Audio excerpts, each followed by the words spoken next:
homosexuality, we know, the studies have been done by the National Institutes of Health to try to prove that it's genetic, and all those studies have proven it's not genetic. Homosexuality is inflicted on people.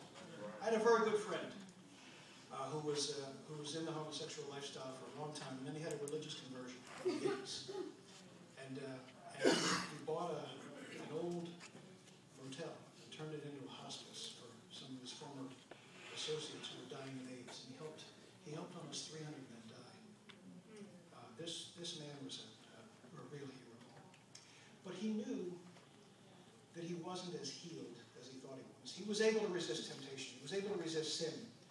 But he wasn't healed enough to take on the responsibilities of marriage. He was a brilliant man in the sense that he knew himself, and he knew his limits. And he and I had good conversations about the malady that he had suffered. And one of the things he said to me that I think is an astonishingly insightful remark, he said, all pornography is homosexual pornography, because all pornography turns your sexual drive inwards. Now think about that. And if you tell an 11-year-old boy about that, do you think he's going to want to go out and get a copy of Playboy? I'm pretty sure he'll lose interest. That's the last thing he wants. You know, that's a good comment. It's a good point, and it's a good thing to teach young people. His name is Jim Johnson. He's a friend of mine. He ran an organization called Beyond Rejection Ministries.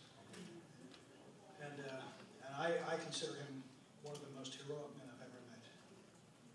But all pornography is homosexual pornography, because all pornography turns your sexual drive inwards.